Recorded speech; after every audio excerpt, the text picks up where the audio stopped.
যেটা হচ্ছে যে ধরো আজ থেকে আমি ভাবছি যে ধরো আজ থেকে 12 বছর আগে যদি এই প্রশ্নটা আমাকে করতে আর কি, তখন হুম, আমি কিভাবে উত্তর দিতাম। হুম। তখন আমার উত্তরটা মানে একবারে ঠাস করে বলে দিতাম যে আমাদের এডুকেশন অবস্থা খুবই খারাপ, অবশ্যই ম্যাথের কারিকুলামটা চেঞ্জ করতেই হবে, এখানে কোনো কিছু নাই, মানে এটাতে কোনো সন্দেহই নাই। হুম, তো যখন আমরা একটু বড় হই, হুম, তখন আসলে আমরা জিনিসটাকে আরো অনেকভাবে আসলে দেখতে শিখি। এটা এটা একটা বড় হওয়ার একটা ভালো ব্যাপার আসলে। সো কারিকুলাম যেটা, ধরো আমি এখন অন্যভাবে প্রশ্নটা করি যে ধরো আমি এই মুহূর্তে কারিকুলামটা চেঞ্জ করে দিলাম, আমি কারিকুলামটা ভালো করে ফেললাম, আমাদের যারা স্টুডেন্ট আছে তারা কি প্রস্তুত হয়ে যাবে সাথে সাথে? আমার কেন জানি মনে হয় যে ঘটনাটা ঠিক অতটুকু না আর কি, মানে জিনিসটার পরিধিটা আর একটু ব্যাপক। মানে এই যে সিস্টেম আমরা যখন বলি বা ব্যবস্থাটা যখন বলি, তখন হচ্ছে যে আহ অনেক কিছু ভাবতে হয় আসলে। যেরকম আগে আমি চিন্তা করতাম যে ধরো একটা মানুষ, তার ইন্টেনশন খুব ভালো, সে খুব সবকিছু ভালো করতে চায়, তার মানে সে নিশ্চয়ই খুব ভালো মানুষ। এখন আমি বড় হওয়ার পরে টের পাই যে পৃথিবীতে অনেক ভালো ইন্টেনশনের মানুষ বিশাল বড় বড় সর্বনাশ করে ফেলছে।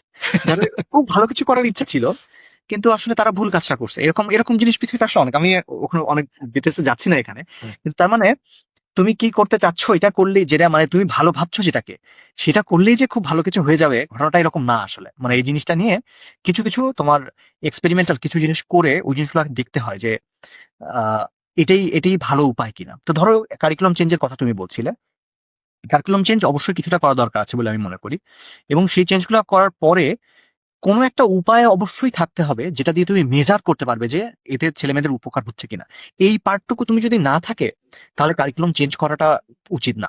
মানে ওই অংশটুকু না থাকলে, যে জিনিসটা আমাদের হয়েছে যে ধরো সৃজনশীল যে ব্যবস্থাটা আমাদের ছিল, মানে যে জিনিসটা তৈরি করা হয়েছিল, আমি এটার মানে খুবই প্রোপোনেন্ট ছিলাম, আমি খুবই এটার পক্ষে ছিলাম, যে আমি আমি মনে করেছি যে এটা একটা দুর্দান্ত কাজ হতে যাচ্ছে সৃজনশীল পুরো ব্যবস্থাটা হওয়াটা, যখন এটা চালু হয়েছিল, আমি সত্যি বলছি।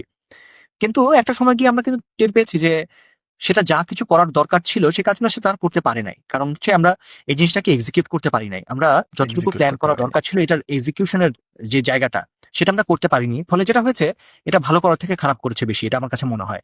এইটাই আমি বলছিলাম না যে ইন্টেনশন, যে ধরো ইচ্ছা আছে ভালো কিছু করার, মানে অবশ্যই এটার ইন্টেনশনটা খুবই চমৎকার ইন্টেনশন ছিল, আমরা সবাইকে খুবই সৃজনশীল বানিয়ে ফেলবো। কিন্তু যেটা হলো যে যেভাবে আমরা প্রয়োগ করেছি, যেই প্রস্তুতিটা আমাদের নেওয়া দরকার ছিল, যে জায়গাগুলো দেখা দরকার ছিল, সেগুলোতে আমরা ঠিক মতো করতে পারি নাই।